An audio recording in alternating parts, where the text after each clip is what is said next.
Hey everybody, it's Gareth with FCP. Today, I'm going to be taking you through the steps in how to replace your entire belt system, accessory belt system on a 2000 528i. Process will be pretty similar if you had a 328i or a 330. Pretty much any engine with an M52 or M54. We'll be installing a Continental kit. Comes with brand new tensioners, brand new belts, and an either pulley. So let's get started. Alright, before you do anything, obviously you're going to want to get the front of the car up in the air and properly supported. We have two jack stands underneath the frame of the car. Also, one other important note I want to make, this particular vehicle does not have the traditional cooling fan setup. I have an aftermarket electric fan on it and a whole different fan shroud. In order to gain access to this, you'd have to remove the clutch driven fan, which you could do with a 32mm wrench and a counter hole tool, and then you also have to remove the fan shroud, which is just held with a couple plastic rivets. So really not that much extra work than what I'm about to show you. So the first thing you have to do is remove the underpan from underneath the vehicle. That is assuming you have it. You should have it. It's a protective component. Right here, this is the tensioner for the AC belt. This is the first thing you have to remove because, as you can see right here, the AC belt is in front of the main accessory belt. So I'm going to use a 16mm box wrench on this area right here. That's how you release tension, and I'm going to pull it towards me, which would be clockwise. And you're simply going to remove the belt. Now this belt is actually pretty new. I installed it maybe 5,000 miles ago. So this is not indicative of what yours might look like. When you're inspecting a belt, you want to make sure that the ribs on the back aren't cracking or separating. That's a pretty common sign of an imminent failure. Also, if the threads start showing, that's another sign. So this belt is in great shape. I could reuse this if I want to, but I'll be installing new ones today.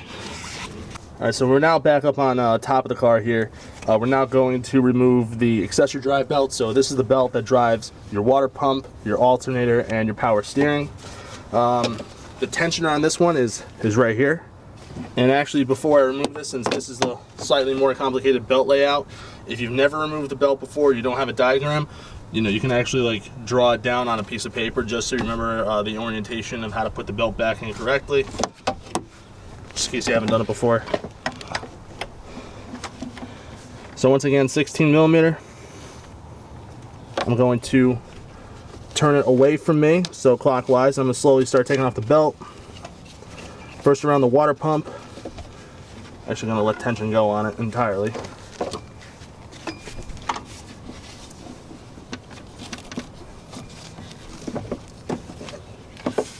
Alright, so the first thing I'm going to remove is the idler, which is right here. It has a dust cap over it, which if you don't have a dust cap, make sure you order one of these because this prevents dirt and grit from getting inside the bearing, which can cause it to wear out. And we can see on this one, this is an offset pulley. Before you ever order anything for one of these cars, just make sure you don't have a centered, or if you have an offset, just make sure you order the correct one. This kit comes with the offset already, so we're set for that. Alright, so with a 16mm socket, I'm going to remove the idler.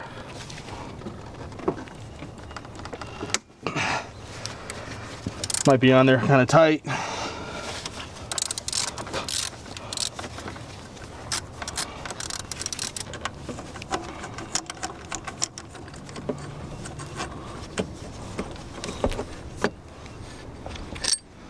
So there's quite a long bolt that holds that in. I actually think this pulley might be original. I've been hearing some squeaking once I start the car up.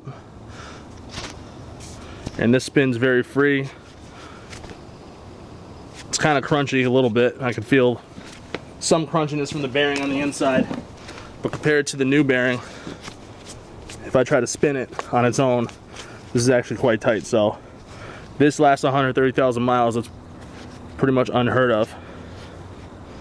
And this brand new kit from Continental, this is the original BMW bearing.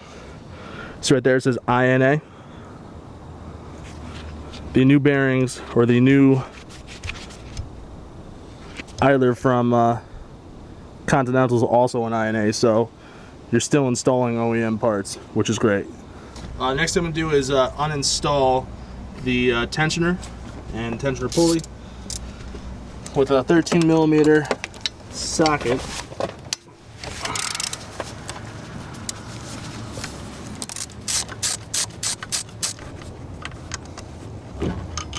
So with a shallow 13 millimeter socket and a little small extension, I'm going to get at the second bolt from under the car here.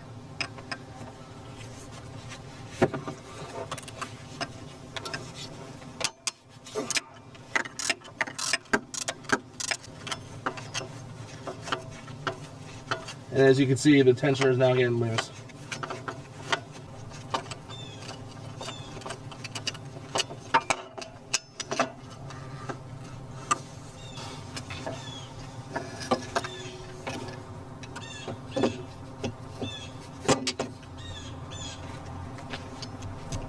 Now I know for a fact that this tensioner has been replaced in the past. Had failed at one point. These are normally good for 60 to 80,000 miles. Now this is a mechanical style tensioner. Looks very different from a hydraulic. Basically, there's a spring on the inside of this which maintains constant tension on the belt, versus the hydraulic style, which has literally like a little shock absorber on it to basically tension the pulley. But this is also an INA piece, and we can see a little number on it. It's a 230206, and that matches up with our brand new piece in the Continental kit. So once again, all OEM parts. So this is the air conditioning tensioner, or the AC belt tensioner. As you can see from the factory, it has a little lock pin in it. The reason for this lock pin is so you can install it when there's no tension whatsoever on this tensioner. This whole assembly will spin up and into the way of this bolt, which is what, one of the bolts you have to remove. So what done here is bent a nail to sort of stick in between. Same process, and we're going to obviously leave this in until we install it. So you can see right here, we have to line these two tabs up.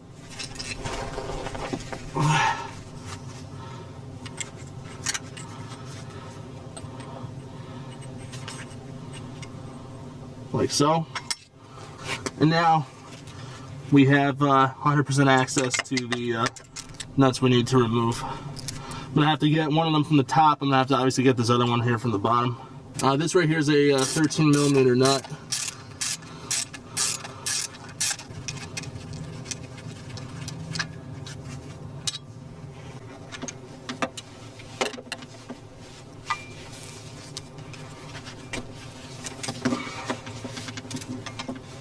This top bolt's kind of hard to see or reach, so once you break it free, just get in there.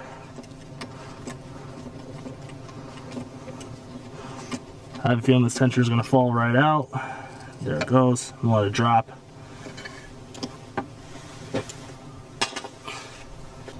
And that's why these tensioners come locked from the factory, and you probably have to either find the tool for this or just simply jam something in between, like we did here with this custom nail. So we got all the tensioners out, we got the idler out, and now it's time to install the new parts from Continental. Also, this is original. This has never been replaced. And once again, you can see how free that pulley spins, and you can also hear how crunchy that bearing is on the inside. So last 130,000 miles is pretty impressive, you ask me. All right, now it's time to install the brand new tensioners. I'm gonna start with the tensioner first. Going to line it up. So I got the tensioner in place. I'm gonna take 13 millimeter bolt. I'm gonna find where it threads. I'm gonna start going in by hand. Definitely don't want to cross thread this. And I'm not gonna tighten it all the way yet, because right now the tensioner is just hanging by that bolt. I'm gonna have to go and get the second one in as well.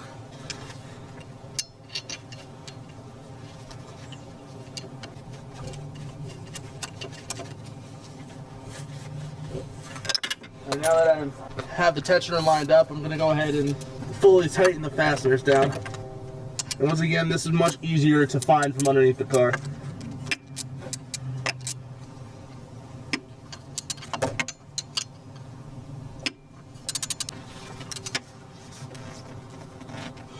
All right.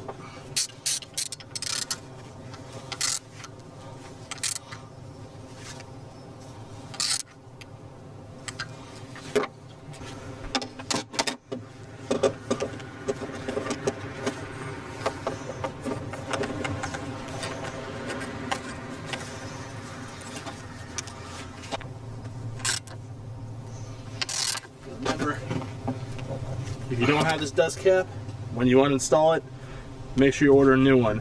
It prevents dirt and other foreign materials from getting inside the bearing and ruining it. And it sort of snaps into place.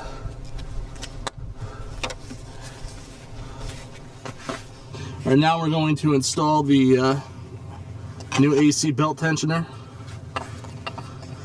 It's hard to see from here, but it sort of sits down in here like this. You can kind of see where the bolt will go through. Run the lower bolt in first. If you wiggle it around, it'll kind of self-locate itself. And then just run it in by hand to make sure you don't cross-thread it.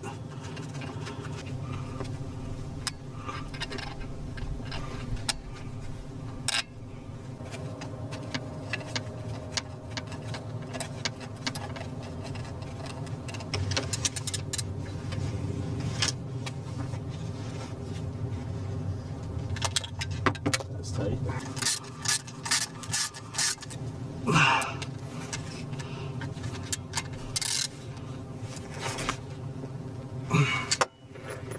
Alright, now that we've gotten all of the brand new tensioners and the idler pulley in, before you install any new belt, or try to, it's important to make sure that they match up.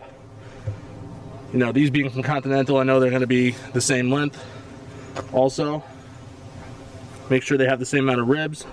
With a 6-rib belt and a 6-rib belt, so we know that this new one is going to be exactly the same as the other one. We're going to go ahead and install the new accessory drive belt. I'm going to start by simply just dropping it down under the engine bay and wrapping it around these lower accessories. So I'm going to get around the crank pulley as my anchor.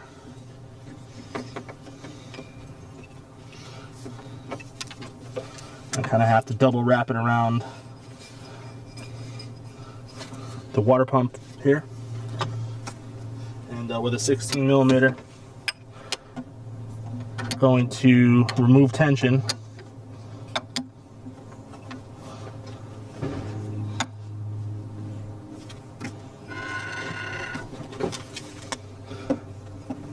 And I'm going to take the slack,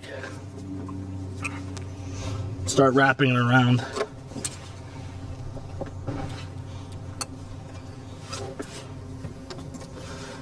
So you want to make sure that the belt is going to be looping around the tensioner pulley right there. I'm going to grab my extra slack and I'm going to pull up around the alternator pulley.